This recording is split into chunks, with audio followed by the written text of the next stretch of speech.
MSN football ടോക്സിലേക്ക് അവർക്കും സ്വാഗതം.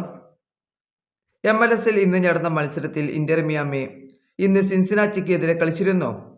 ഇന്ന് ഇന്റർ മിയാമി സിൻസിനാറ്റിയെ 3-5 എന്ന സ്കോറിന് ആണ് പരാജയപ്പെടുത്തിയിരിക്കുന്നത്. ഇന്നത്തെ ഈ മത്സരത്തിൽ ഇന്റർ മിയാമിക്ക് വേണ്ടി മിൻ നമ്പർ ഘടനമായിരുന്നു ലിയോ മെസ്സി കളിച്ചിരുന്നത്. ഇന്നത്തെ ഈ മത്സരത്തിൽ ലിയോ മെസ്സിയുടെ വക ഹാട്രിക് ഗോളും ഒരു അസിസ്റ്റും ഉണ്ടായിരുന്നു. അതുപോലെ തന്നെ ഇന്റർ മിയാമിക്ക് വേണ്ടി മറ്റുള്ള ഗോളുകൾ കണ്ടെത്തിയിരിക്കുന്നത് മാറ്റിയോ സിൽവറ്റി, ജർമൻ ബെർട്ടർമെ എന്നിവരായിരുന്നു.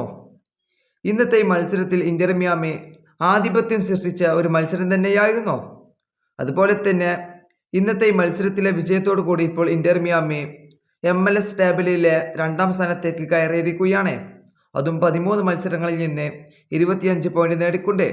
അതുപോലെ തന്നെ ഇപ്പോൾ നിലവിൽ MLS-ലെ ടോപ്പ് സ്കോറർമാരുടെ ലിസ്റ്റിൽ 1ാമത് നിൽക്കുന്നത് അത് അർജന്റീനക്കാരനായിട്ടുള്ള ലിയണൽ മെസ്സിയാണ്. അതുപോലെ തന്നെ ലിയോ മെസ്സി ഇപ്പോൾ തൻ്റെ കരിയറിൽ 910 ഗോളുകളാണ് നേടിയിട്ടുള്ളത്. അതുപോലെ തന്നെ ഫുട്ബോൾ ചരിത്രത്തിലെ തന്നെ ഏറ്റവും കൂടുതൽ വേഗത്തിൽ നേടുന്ന ഗോൾ സ്കോററായിരിക്കുകയാണ് ഇപ്പോൾ ലിയോ മെസ്സി. ഈ വീഡിയോ ഇവിടെ അവസാനിപ്പിക്കുന്നു. ഫുട്ബോൾ ലോകത്തെ കൂടുതൽ വിശേഷങ്ങളുമായി അടുത്ത വീഡിയോയിൽ വീണ്ടും കാണാം.